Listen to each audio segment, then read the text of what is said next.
भगवान शिव ने बताया, भाइयों के बीच बंटवारा शादी के बाद ही क्यों होता है। दोस्तों, एक समय भगवान शिव और माता पार्वती कैलाश पर्वत पर विश्राम कर रहे थे।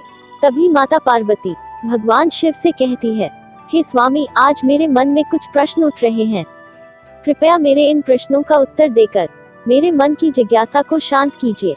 तब भगवान शिव कहते हैं, हे देवी पार्वती, तुम्हारे मन में जो भी प्रश्न उठ रहे हैं उसे निसंकोच होकर पूछो। मेरा तुम्हारे हर प्रश्न का उत्तर देना पहला कर्तव्य है। फिर माता पार्वती कहती है, हे स्वामी, मेरा पहला प्रश्न है, शादी के बाद ही भाइयों के बीच में बंटवारा क्यों होता है। और मेरा दूसरा प्रश्न है, शादी के बाद भाई को बहन क्यों बुरी लगने लगती है। तब भगवान शिव कहते हैं, हे देवी, आज आपने बहुत ही अच्छा प्रश्न पूछा है जो हर मनुष्य के लिए कल्याणकारी सिद्ध होगा। इसलिए मैं तुम्हें इन दोनों प्रश्नों का उत्तर एक छोटी सी कहानी के माध्यम से बताने वाला हूँ। इसलिए पूरे ध्यान से इस कहानी को अंत तक जरूर सुने। और जो कोई भी मनुष्य इस कहानी को पूरा सुनता है उसकी हर मनोकामना पूर्ण होती है। इसलिए दोस्तों, आप लोग भी इस कहानी को पूरा जरूर सुने। आधा अधूरा सुनने की गलती कभी मत करना, क्योंकि आधा अधूरा ज्ञान बहुत ही खतरनाक सिद्ध होता है। फिर माता पार्वती कहती है, हे स्वामी, मैं इस कहानी को पूरा जरूर सुनूंगी, क्योंकि जो आपके मुख से इस कहानी को सुनने का सौभाग्य प्राप्त हो रहा है।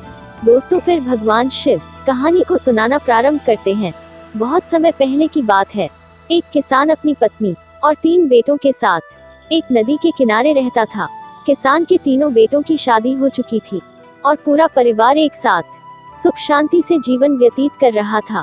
एक दिन किसान की पत्नी अपने बेटों से कहती है, पुत्र, यह जमीन और जंगल तुम्हारे पिता के कठिन परिश्रम का परिणाम है।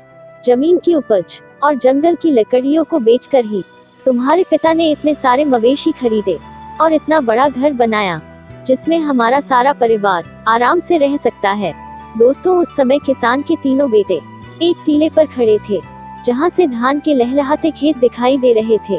फसल कटाई के लिए तैयार थी और पके हुए धान की बालियां हवा में झूम रही थी। किसान का सबसे छोटा बेटा, जिसका नाम श्याम था, अपनी माँ से बोला, माँ, आप सही कह रही हो, मुझे पिताजी के साथ सुबह सुबह खेतों में जाना बहुत अच्छा लगता था। आज भी मुझे वो दिन याद है। फिर भगवान शिव कहते हैं, हे देवी, किसान का सबसे छोटा बेटा श्याम अपने पिता की तरह खेती में रुचि रखता था। उसे खलिहान में काम करना बहुत पसंद था। श्याम को कड़ी मेहनत करनी पड़ती थी। उसे मजदूरों को संभालना, फसल की उपज को इकट्ठा करना और फिर उसके लिए सही खरीदार ढूंढना जैसे सभी कार्य करने पड़ते थे। किसान के 2 बड़े बेटे भी थे। सबसे बड़े बेटे का नाम प्रकाश था और उसने ज्योतिष का काम शुरू किया। फिर इस काम में उसे बहुत सफलता मिली। उसने इस काम से काफी धन कमाया। दूसरे बेटे का नाम अर्जुन था, जिसने व्यापार में सफलता प्राप्त की और वह भी बहुत पैसे कमाने लगा। पूरे परिवार में खुशी का माहौल था और किसी को भी कोई कष्ट नहीं था। फिर एक दिन किसान बीमार हो गया और उसने अपनी पत्नी से कहा, मुझे लगता है कि मेरा अंतिम समय आ गया है। तुम मुझसे एक वादा करो कि बच्चों के बीच कभी भी जमीन जायदाद का बंटवारा नहीं होगा। मैं चाहता हूँ कि हमारे तीनों बच्चे मिलजुल कर रहे और घर में कोई भी भेदभाव न हो, क्योंकि जिस घर की एकता टूट जाती है वह घर बिखर जाता है। फिर उसकी पत्नी ने वादा किया। कुछ दिनों बाद किसान की मृत्यु हो गई। दोस्तों, फिर समय बीतता गया और एक दिन किसान की पत्नी ने अपने तीनों बच्चों को बुलाया और उनसे कहा, बेटो, मैं तुमसे एक वादा लेना चाहती हूँ। तुम्हारे पिता की अंतिम इच्छा थी कि तुम्हारे बीच कभी भी जमीन जायदाद का बंटवारा नहीं होगा। तुम तीनों भाई और तीनों बहुएं हमेशा मिलजुल कर जीवन यापन करोगे, क्योंकि जिस घर की एकता टूट जाती है वह घर कभी भी सुखी और संपन्न नहीं हो पाता। दोस्तों, फिर किसान की पत्नी की बात को सुनकर तीनों बेटे कहने लगे, हाँ माँ, आप जैसा चाहती हो, पिताजी की जैसी इच्छा थी, हम उनकी इच्छा के विरुद्ध कभी नहीं जाएंगे और हम तीनों भाई हमेशा प्रेम से रहेंगे। दोस्तों, फिर अपने बेटों की बात को सुनकर माँ बहुत ही खुशी हुई। वह जो सबसे बड़ा बेटा, जिसका नाम प्रकाश था, वह ज्योतिष में बहुत ज्यादा निपुण था। इसलिए आसपास के लोग उस प्रकाश से कई मामलों में राय लेने आते थे, जिससे प्रकाश का गुजारा बढ़िया तरीके से हो जाता था। वहीं दूसरे नंबर का बेटा, जिसका नाम अर्जुन था, वह भी एक बड़ा व्यापारी था। उसकी भी कमाई ठीक ठाक हो जाया करती थी। वही सबसे बड़ी मुश्किल यह थी कि किसान का जो सबसे छोटा बेटा था, जिसका नाम श्याम था, वह कड़ी मशक्कत करता था, बहुत मेहनत करता था, सुबह से लेकर शाम तक खेतों में लगा रहता था। फिर भी उतनी कमाई नहीं हो पाती थी जितनी कमाई दोनों बड़े भाई करते थे। दोस्तों, फिर समय धीरे धीरे गुजरता गया। वही किसान के दोनों बड़े बेटे, जो ठीक ठाक कमाई करते थे, वह अपने पिता को दिया हुआ वचन भूल जाते हैं और अपनी पत्नियों के साथ में ऐशो आराम का जीवन व्यतीत करने लगते हैं। वहीं जब किसान के दोनों बड़े बेटों की बहुएं ऐशो आराम का जीवन जीती है और जो सबसे छोटा बेटा श्याम था, उसकी पत्नी घर पर ही काम करती रहती है। उसे घूमने के लिए नहीं मिलता, ना ही उसे शौक करने के लिए मिलता। वहीं जब वह अपने बड़े जेठ और अपनी जेठानियों को देखती हैं, तो उसका हृदय दुखी होता है कि हम तो पिता के वचनों का पालन आज भी कर रहे हैं, लेकिन हमारे बड़े दोनों जेठ और दोनों जेठानी ऐशो आराम का जीवन जी रहे हैं। दोस्तों, फिर भगवान शिव कहते हैं कि देवी पार्वती, वही किसान का सबसे छोटा बेटा जो श्याम था, एक दिन उसकी पत्नी जब बहुत ज्यादा दुखी हो गई और जब शाम को श्याम घर वापस आया, तो उससे कहने लगी कि मेरे भाई के यहाँ से चिट्ठी आई है, उसने हमें अपने घर पर बुलाया है, हमारे आपके लिए न्योता भेजा है। कुछ दिनों पहले ही हमारे भाई ने अपना नया घर बनाया था, उसमें गृह प्रवेश होना है। वही यह चाहता है कि हम दोनों कुछ दिनों के लिए उसके पास रहे। दोस्तों, वही अपनी पत्नी की बात को सुनकर के किसान का छोटा लड़का कहने लगा, देखो, खेती में बहुत काम करना पड़ता है, मेरे पास में इतना समय नहीं है कि मैं तुम्हारे साथ में तुम्हारे मायके जा सकूं। यदि मैं तुम्हारे साथ तुम्हारे मायके चलूंगा तो खेती का काम खराब हो जाएगा, जिससे सब बर्बाद हो जाएगा। दोस्तों, फिर वही पत्नी तमतमा कर कहने लगी कि ठीक है, हम जीवन भर इसी घर में पड़े रहेंगे, हमारे मन की कोई इच्छा नहीं है। दोस्तों, वही पत्नी को गुस्से में देख करके किसान का छोटा लड़का कहने लगा, ठीक है, मैं ऐसा करता हूँ कि तुम्हारे जाने का इंतजाम कर देता हूँ, पर मैं नहीं जा पाऊंगा। दोस्तों, फिर उसकी पत्नी कहने लगी, यदि हम जाएंगे तो दोनों साथ जाएंगे, वरना कोई नहीं जाएगा। वही पत्नी की बात को सुन करके श्याम कहने लगा, ठीक है, जैसी तुम्हारी मर्जी, जाना है तो जाओ, नहीं जाना है तो मत जाओ। दोस्तों, फिर भगवान शिव कहते हैं कि देवी पार्वती, वही किसान के सबसे छोटे बेटे की बहू, अपने दोनों बड़े जेठ और जेठानियों का नजारा देख करके पहले से ही तमतमाई हुई थी कि महीने भर आराम करते हैं और ऐशो आराम का जीवन वह सभी बिताते हैं। दोस्तों, फिर ऐसा सोच करके वह श्याम की पत्नी कहने लगी, क्या हमने घर का सभी काम करने का ठेका ले लिया है? घर में और खेती का काम हम दोनों मिलकर करते हैं और आपके दोनों बड़े भाई आपकी भाभीयों के साथ मौज मस्ती का जीवन जी रहे हैं। क्या आपने कभी सोचा है कि मेरा भी मन करता है हम भी शौकसान का जीवन जिए? फिर जब उनको अपना ही करना है, हम दोनों की कोई फिक्र ही नहीं है, वह तो दोनों बाहर रह करके मौज मस्ती का जीवन जी रहे हैं, फिर अपनी अपनी पत्नियों के साथ में चारों ओर घूमने चले जाते हैं और मैं हमेशा इस घर में ही पड़ी रहती हूँ। आप बताओ, क्या यह अन्याय नहीं है? दोस्तों, फिर भगवान शिव कहते हैं कि देवी पार्वती, फिर तो अपनी पत्नी की बात को सुन करके श्याम की नींद खुल गई और फिर उसकी पत्नी आगे कहने लगी, अब तुम मेरी एक बात सुनो, जायदाद के बंटवारे की बात चलाइए ताकि हम लोग अलग रह सके। यदि हम अलग रहेंगे तो हमको भी अपने घूमने के लिए कुछ समय मिलेगा। दोस्तों, फिर इस प्रकार अपनी पत्नी की बात को सुन करके श्याम को लगा कि उसकी पत्नी सही कह रही है, मेरा काम मेरे भाई के काम से ज्यादा महत्वपूर्ण है। मेरी ही वजह से वह दोनों इतने ठाठ से और आराम से जीवन जीते हैं तथा मैं और मेरी पत्नी नौकरों की तरह इस घर में लगे रहते हैं। दोस्तों, फिर एक दिन जब सभी भाई घर में खाना खा रहे थे, तो किसान के सबसे छोटे लड़के ने अपनी माँ और भाइयों से कहा कि उसे जायदाद में उसका हिस्सा चाहिए, अब वह शामिल नहीं रहेगा। फिर वही अपने सबसे छोटे बेटे की बात को सुनकर के माँ को बड़ा झटका लगा और उसने कहा, तुम्हारे पिता चाहते थे कि तुम सब मिलजुल कर एक होकर रहो। दोस्तों, फिर वही सबसे छोटा बेटा कहने लगा, माँ, मैं अब शामिल नहीं रह सकता हूँ। फिर तो दोनों भाइयों ने भी हामी भर दी और उन्होंने भी कहा, ठीक है, जायदाद का बंटवारा हो जाना चाहिए। वही जमीन जायदाद के सभी कागज जिनके आधार पर बंटवारा होना था, वह सब तैयार किए जाते हैं। वही बंटवारा होने से पहले किसान की पत्नी अपने तीनों बेटों से कहती है, बंटवारा बाद में होगा, पहले हमारे घर की परंपरा है, कोई भी कार्य करने से पहले सबसे पहले भगवान जगन्नाथ के दर्शन अवश्य करने चाहिए। फिर अपनी माँ की बात को सुन करके सभी बेटे तैयार हो जाते हैं और अपनी माँ की बात मान करके अगले दिन सभी बेटे अपनी पत्नियों और माँ के साथ में यात्रा पर निकल पड़ते हैं। दोस्तों फिर मंदिर में दर्शन करने के बाद में जब सभी भाई वापस लौट रहे थे तो उनकी माँ ने कहा, बच्चों मैं बहुत थक गई हूँ और मुझे बहुत तेज भूख लग रही है। तुम सब भी भूखे होंगे और बहुओं को भी भूख लग रही होगी। चलो एक काम करते हैं, किसी ठीक से स्थान पर बैठ करके कुछ खाना खा पी लेते हैं। दोस्तों फिर गांव के बाहर ही एक पुराना मंदिर था और पास में ही खाने की दुकान थी। वहीं जब सभी परिवार खाना खाने की तैयारी करने लगा तो माँ ने कहा, बेटा हम लोग खाना खाने के लिए तो जा रहे हैं, मगर रुपयों की थैली जो थी वह तो मैं कहीं भूल आई हूँ, जिससे अब यहाँ से घर तक जाने के लिए हमें काफी पैसा चाहिए और यहाँ खाना खाने के लिए भी हमें पैसा चाहिए। यदि हमारे पास पैसा नहीं होगा तो ना तो हम घर पर पहुँच पाएंगे और ना ही हमारा पेट भर पाएगा।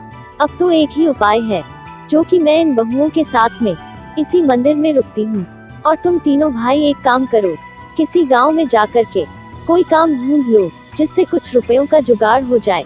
तीनों अलग अलग अपना काम करो, तुम जो भी कुछ कमा कर लाओगे उन्हीं पैसों से हम कुछ खा पाएंगे और यहाँ से घर पहुँच पाएंगे। दोस्तों फिर तीनों बेटों ने अपनी माँ की राय मान ली और तीनों भाई अलग अलग दिशाओं में पैसा कमाने के लिए निकल पड़े।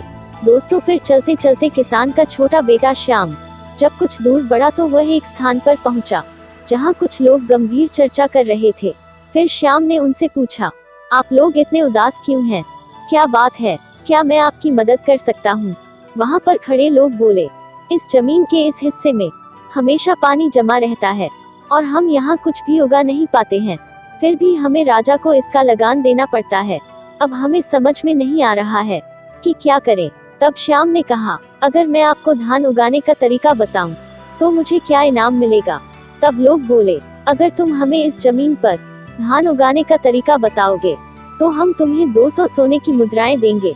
श्याम जो बहुत ही कुशल किसान था, उसने लोगों को बताया, गोबर और मिट्टी को मिलाकर गोल बनाओ और उन्हें गीला और नरम रखो, फिर हर गोले में बीज डाल दो और उन्हें सूखने दो। तब गांव वालों ने ध्यान से उसकी बात सुनी और उन्होंने पूछा, इन गोलों का क्या करें? तब श्याम ने कहा, इन गोलों को इस जमीन में डाल दो, ये गोले जमीन में धंस जाएंगे और बीज भी अंकुरित हो जाएगा।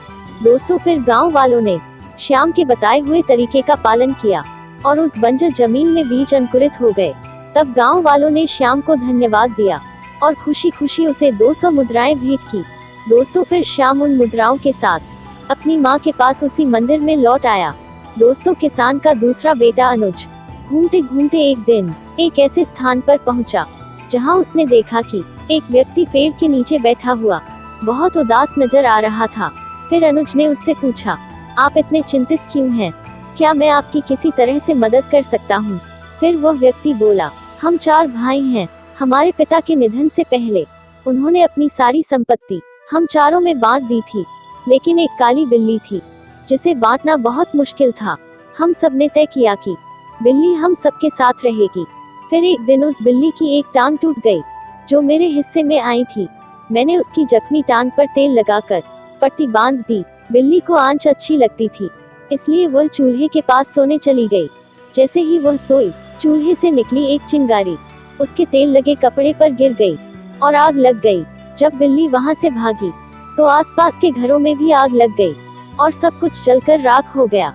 पड़ोसियों ने इसका सारा दोष मुझ पर मढ़ दिया, क्योंकि आग की शुरुआत उस टांग से हुई थी जो मेरे हिस्से में आई थी। मामला पंचायत तक पहुंचा और पंचों ने कहा कि जिस टांग से आग लगी वह मेरे हिस्से की थी, इसलिए पूरा नुकसान मुझे ही भरना होगा। लेकिन मेरे पास इतने पैसे नहीं हैं, अब मैं क्या करूं? इसी वजह से मैं चिंतित हूं। उस व्यक्ति की बात सुनकर अनुज ने कहा, चिंता मत करो, अगर मैं तुम्हारी समस्या का समाधान कर दूं, तो तुम मुझे क्या दोगे? फिर व्यक्ति ने जवाब दिया, अगर तुम मेरी समस्या का समाधान कर दोगे तो मैं तुम्हें 400 सोने के सिक्के दूंगा। शर्त मानने के बाद अनुज ने कहा, ठीक है, तुम अपने पड़ोसियों और गांव के बुजुर्गों को बुलाओ, मैं शीघ्र ही आऊंगा। व्यक्ति ने गांव के सभी लोगों को बुला लिया। जब सब लोग इकट्ठा हो गए और हर किसी की बात सुनी गई, तब अनुज ने कहा, यह सच है कि सारा नुकसान बिल्ली ने किया है और यह भी सही है कि उस जख्मी टांग पर तेल की पट्टी बंधी थी। यह भी सही है कि बिल्ली के भागने से घरों में आग लगी। लेकिन एक बात आपने नहीं सोची कि जख्मी टांग के साथ बिल्ली भाग ही नहीं सकती थी। टूटी हुई टांग किसी काम की नहीं थी। बिल्ली केवल अपनी 3 सही टांगों से भागी, जिससे चारों ओर आग लगी। अब आप ही बताइए, क्या दोष टूटी हुई टांग का है या सही टांगों का? फिर अनुज की इस बात से गांव वाले अचंभित हो गए और सभी ने सिर हिलाकर सहमति जताई। अंततः फैसला हुआ कि सही 3 टांगों के मालिक को हर्जाना देना होगा। जख्मी टांग का मालिक बहुत खुश हुआ और वादे के अनुसार अनुज को 400 सोने की मुद्राएं भेंट की। फिर किसान का दूसरा बेटा भी 400 सोने के सिक्के लेकर अपनी माँ के पास मंदिर में लौट आया। दोस्तों, अब किसान का सबसे बड़ा बेटा, जिसका नाम प्रकाश था, वह भी कमाई के लिए निकला। फिर चलते चलते वह एक बड़े घर में पहुंच गया, जहां से रोने की आवाज आ रही थी। उस घर के बाहर एक पहरेदार भी खड़ा था। फिर प्रकाश सोचने लगा कि इतनी बड़ी हवेली में रहने वाला कोई क्यों रो रहा है। तब प्रकाश ने पहरेदार से पूछा, महोदय, इस घर से रोने की आवाज क्यों आ रही है? तब पहरेदार ने कहा, आप अंदर जाकर खुद पूछ सकते हैं। फिर प्रकाश घर के अंदर गया और पूछा, आप क्यों रो रहे हैं? क्या मैं आपकी कोई मदद कर सकता हूँ? दोस्तों, रोने वाला व्यक्ति, जो एक मंत्री था, वह बोला, हमारे राजा ने मुझसे हाथी का वजन पता करने को कहा है। अगर मैं ऐसा नहीं कर सका तो राजा मेरा सिर कटवा देगा। फिर मंत्री के रोने की बात सुनकर प्रकाश ने कहा, चिंता मत करो, अगर मैं तुम्हारी मदद कर दूं, तो मुझे क्या इनाम मिलेगा? फिर मंत्री ने कहा, अगर तुम मुझे हाथी का वजन बता दोगे तो मैं तुम्हें 1000 सोने की मुद्राएं दूंगा। तब प्रकाश ने शर्त मान ली और मंत्री से कहा कि उसे हाथी के पास ले चले। जब वे हाथी के पास पहुंचे तो प्रकाश ने कहा, हाथी को एक नदी के पास ले चलो जहां कई नावें हो। तब मंत्री ने ऐसा ही किया और प्रकाश ने नाव वाले से कहा कि हाथी को नाव में खड़ा करें। दोस्तों, जैसे ही हाथी नाव में खड़ा हुआ, नाव पानी में धंसने लगी और जब नाव धंसना रुक गई तो प्रकाश ने कहा, जहां नाव रुकी है वहां निशान लगा दो और फिर हाथी को नाव से बाहर निकाल दो। दोस्तों, फिर निशान लगने के बाद हाथी को नाव से बाहर निकाल दिया गया और प्रकाश ने कहा, अब इस नाव में इतने पत्थर भर दो कि नाव उस निशान तक पहुंच जाए जहां पहले रुकी थी। दोस्तों, फिर पत्थर भरने के बाद जब नाव उस निशान तक पहुंच गई तो प्रकाश ने कहा, पत्थर डालना बंद करो और पत्थर निकाल लो। इन पत्थरों का वजन ही हाथी का वजन होगा। दोस्तों, मंत्री ने इस उपाय से हाथी का वजन पता कर लिया और प्रकाश को 1000 सोने की मुद्राएं दी। फिर प्रकाश भी मुद्राओं के साथ अपनी माँ के पास मंदिर में लौट आया। दोस्तों, फिर भगवान शिव कहते हैं कि देवी पार्वती, इस प्रकार सभी भाई जब धन कमा करके मंदिर में लौट आए तो सभी ने बड़े ही प्रेम से खाना खाया और दुकान वाले का इतना पैसा बना कि तीनों भाइयों ने जो पैसा कमाया था वह सारा उस खाने में चला गया। केवल उनके पास में उतना ही पैसा बचा जिसे वह खर्च करके अपने घर वापस जा सके। दोस्तों, जब किसान की पत्नी अपने बच्चों और बहुओं के साथ में घर वापस आई तो उसने रुपयों वाली थैली एकदम से निकाल करके अपने बेटों के सामने रख दी और कहा, मैंने जानबूझ करके इस थैली को छुपा लिया था ताकि मैं तुम्हें समझा सकूं कि एकता में कितनी शक्ति होती है। क्योंकि तुम तीनों भाइयों ने मिलकर के जो भी धन कमाया था उस धन को इकट्ठा करके ही हम लोगों को खाना मिला और बचे हुए पैसों से हम अपने घर आ सके। यदि तीनों भाई मिल करके एक जगह कमाई एकत्रित नहीं करते तो आज हम ना पेट भरकर खाना खा पाते और ना ही वापस घर आ पाते। इसलिए हमेशा ध्यान रखना, जब तक झाड़ू बंधी है तब तक उससे सफाई हो सकती है। जब उसकी सीख बिखर जाती है तो फिर झाड़ू किसी काम की नहीं रहती। इस प्रकार जब तक तुम तीनों के अंदर एकता का भाव रहेगा तब तक इस घर की उन्नति होती रहेगी और जिस दिन बंटवारा हो गया उस दिन इस घर की उन्नति रुक जाएगी। इसीलिए तुम्हारे पिताजी ने मरने से पहले मुझसे वचन लिया था कि मैं तीनों बच्चों के अंदर कभी बंटवारा ना होने दूंगी। दोस्तों, फिर भगवान शिव कहते हैं कि देवी पार्वती, तुमने पूछा था कि शादी के बाद भाइयों के बीच बंटवारा क्यों होता है, तो समझो, अक्सर लोग कहते हैं कि बंटवारा बहुओं के कारण होता है, लेकिन ऐसा नहीं है। बंटवारे की नौबत इसलिए आती है क्योंकि जब दो भाई ज्यादा कमाते हैं और एक भाई कम कमाता है तो ज्यादा कमाने वाले भाई अपनी पत्नियों के साथ ऐशो आराम की जिंदगी जीने लगते हैं और कम कमाने वाले भाई की अहमियत नजरों में कम हो जाती है। कम कमाने वाले भाई की पत्नी यह सब देखती है कि दिन रात मेहनत करने के बावजूद उनका जीवन कठिन है, जबकि घर की जिम्मेदारी निभाते हुए भी उनके जेठ अपनी पत्नियों के साथ शानदार जीवन जी रहे हैं। यह स्थिति उसे बुरी लगती है और वह अपने पति से कहती है कि अगर हमें मेहनत ही करनी है तो अलग रहना बेहतर है, क्योंकि कम से कम जो कमाएंगे वह हमारा होगा और हम अपनी इच्छाओं के अनुसार जी सकेंगे। दोस्तों, यहीं से भाइयों के बीच दरार पड़ने लगती है और बंटवारा हो जाता है। भाइयों के बंटवारे को रोकने में माता पिता का महत्वपूर्ण योगदान होता है।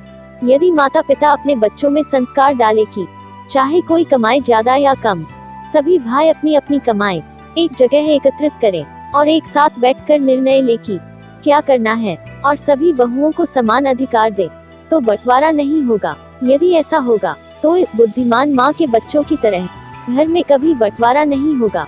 दोस्तों, साथ ही यह 5 बातें सभी भाइयों और उनकी पत्नियों को हमेशा गुप्त रखनी चाहिए, जिससे परिवार की एकता हमेशा बनी रहे। यह 5 बातें हमेशा परिवार को टूटने से बचाती है। नंबर 1, यदि किसी भाई को कभी भी धन की हानि हो या उसका धन बर्बाद हो जाए तो इस बात को किसी अन्य को ना बताएं। धन ऐसी चीज है जो इंसान का बल होता है, और जब लोगों को यह पता चलता है कि इनके पास में धन नहीं है तो वह आपका सम्मान करना बंद कर देते हैं और आपकी प्रतिष्ठा धूमिल कर देते हैं। धन हानि पर लोग कभी मदद नहीं करते, बल्कि आपका उपहास उड़ाते हैं। इसलिए धन का आना या धन का जाना, दोनों ही बातें हमेशा सभी भाइयों को खुद तक रखनी चाहिए और कभी भी किसी भाई को अपने भाई की कोई भी धन संबंधी बात किसी दूसरे के साथ में साझा नहीं करनी चाहिए। नंबर 2, किसी भी पुरुष को हमेशा अपने जीवन और घर की बातों को हमेशा अपने तक ही रखना चाहिए। खासकर पत्नी या उसके चरित्र के बारे में कभी किसी से बात नहीं करनी चाहिए। जो पुरुष स्त्री का सम्मान नहीं करता, उस पुरुष का समाज में कभी सम्मान नहीं होता।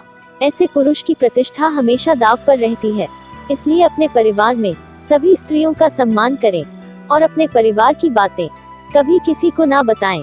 नंबर 3, अपने भाई के दुख या राज की बातें कभी दूसरों को ना बताएं। ऐसा करने से आपके लिए घातक समस्या उत्पन्न होती है, क्योंकि जिस व्यक्ति को आप अपने भाई के राज की बातें बताएंगे और यदि विपरीत परिस्थितियों में आपकी उससे मित्रता टूट जाएगी, तो वह आपके भाई की सारी राज की बातें चारों ओर सार्वजनिक कर देगा। वही लोगों के बीच में आप केवल हास्य के पात्र बन जाएंगे और फिर बाद में इस दुख से आप बहुत दुखी होंगे। इसलिए कभी भी अपने घर या परिवार या खुद की बातें किसी के सामने ना बताएं, चाहे वह कितना भी प्रिय मित्र क्यों ना हो। नंबर 4, यदि आप या आपके भाई किसी के द्वारा ठगे गए हो या किसी ने धोखा दिया हो, तो यह बात सभी भाइयों को अपने तक ही रखनी चाहिए। अपनी ही ठगी का जिक्र करने का मतलब है कि आप अपना मखौल खुद ही उड़ाते हैं। यदि आप ऐसा करेंगे तो लोग आपको मूर्ख समझेंगे। इसलिए कभी भी किसी भाई को ऐसा नहीं करना चाहिए। यदि आपके भाई को किसी ने कभी धोखा दे दिया है तो कभी भी परिवार की बातें दूसरों के सामने जाहिर ना करें। इससे भाइयों के बीच में फूट पैदा होती है। नंबर 5, यदि कभी भी आपके भाई का कहीं अपमान हो जाए तो यह बात कभी किसी के साथ में साझा ना करें, क्योंकि हर समय समान बने रहना ही व्यक्ति को आगे बढ़ाता है।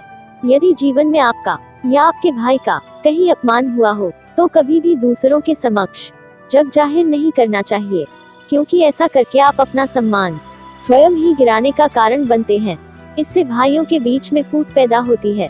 दोस्तों, फिर भगवान शिव कहते हैं, हे देवी पार्वती, वही तुम्हारा दूसरा प्रश्न था कि शादी के बाद भाइयों को बहन बुरी क्यों लगती है। तो समझ लो, भाई बहन का रिश्ता दुनिया का सबसे अनोखा रिश्ता है। इस रिश्ते में तकरार है तो भरपूर प्यार भी है। जहाँ बहन हमेशा भाई का साथ देती है तो वही भाई भी हमेशा बहन की रक्षा करता है। दोनों को एक दूसरे की बहुत परवाह होती है। शादी से पहले तक तो भाई बहन के बीच में सब कुछ बहुत अच्छा रहता है, लेकिन शादी के बाद इस रिश्ते में खटास आ जाती है। कई बार यह मनमुटाव इतना बढ़ जाता है कि भाई या बहन जीवन भर एक दूसरे की शक्ल देखना भी पसंद नहीं करते हैं। तो इसलिए समझ लो, इन 5 कारणों से हमेशा भाई बहन के रिश्ते हमेशा के लिए खराब हो जाते हैं। दोस्तों, आइए जानते हैं कुछ ऐसी बातें जो शादी के बाद भाई बहन के रिश्ते को प्रभावित कर सकती है। नंबर 1, भाभी की नाराजगी। भाई की शादी के बाद आपको सिर्फ अपनी माँ और भाई का ही नहीं बल्कि अपनी भाभी का भी पूरा सम्मान और प्यार करना चाहिए। अगर आप भाभी से कुछ गलत कहेंगे तो वो नाराज हो सकती है और ये नाराजगी भाई तक पहुंच जाएगी, जिससे भाई शायद खुलकर कुछ न कहे, लेकिन वो आपसे दूरी जरूर बना सकते हैं। नंबर 2, बहन को नजरअंदाज करना। जिस तरह भाभी के साथ अच्छा व्यवहार करने से भाई का दिल जीत सकते हैं, वैसे ही बहन की अनदेखी करने से रिश्ते में दूरी आ सकती है। भाई का ये फर्ज होता है कि वो शादी के बाद भी बहन को उतना ही प्यार दे जितना पहले देता था। अगर बहन की शादी नहीं हुई है तो भी उसकी बातें समझनी चाहिए और अपनी जिम्मेदारियां निभानी चाहिए। नंबर 3, रिश्तों में औपचारिकता। बचपन से लेकर शादी तक भाई बहन का रिश्ता अनौपचारिक रहता है। वे लड़ते झगड़ते हैं, एक दूसरे का मजाक उड़ाते हैं और साथ ही रूठते मनाते भी हैं। लेकिन शादी के बाद कुछ भाई बहन इस रिश्ते को केवल औपचारिक रूप से निभाते हैं, जिससे रिश्ता कमजोर हो जाता है। बेहतर होगा कि बीच बीच में एक दूसरे का हाल चाल लेते रहे और बचपन की यादों को ताज़ा करते रहे। नंबर 4, शादीशुदा जिंदगी में दखल देना। कई बार बहनें भाई की शादीशुदा जिंदगी में जरूरत से ज्यादा दखल देती है, जिससे रिश्ते में खटास आ जाती है। चाहे भाई बहन शादीशुदा हो या नहीं, बहन को भाई की निजी जिंदगी में दखल नहीं देना चाहिए। ऐसा करने से रिश्ते खराब हो जाते हैं। नंबर 5, ताना मारने की आदत। कई बार भाई बहन का रिश्ता इसलिए खराब हो जाता है क्योंकि बहनें हर समय भाई को ताने देती रहती है। शादी के बाद भाई के व्यवहार में थोड़ा बदलाव आ जाता है क्योंकि उस पर अपने परिवार की भी जिम्मेदारियां होती है। अगर बहन हमेशा भाई को ताना मारेगी कि वो बदल गया है तो रिश्ते में दूरी बढ़ने लगेगी और रिश्ते खराब हो जाएंगे। इसलिए बहन को भाई के निजी जीवन में दखल नहीं देना चाहिए, तभी भाई बहन का प्यार बना रह सकता है। दोस्तों, इस प्रकार भगवान शिव ने माता पार्वती को पूरी कहानी सुनाई। मैं आशा करता हूँ कि आपको यह कहानी अच्छी लगी होगी। दोस्तों, यदि आपको यह कहानी अच्छी लगी तो आप कमेंट बॉक्स में ओम नमः शिवाय अवश्य लिखें। साथ ही वीडियो को लाइक और शेयर करें। यदि आप हमारे चैनल पर नए हैं तो हमारे चैनल को सब्सक्राइब जरूर करें। धन्यवाद दोस्तों।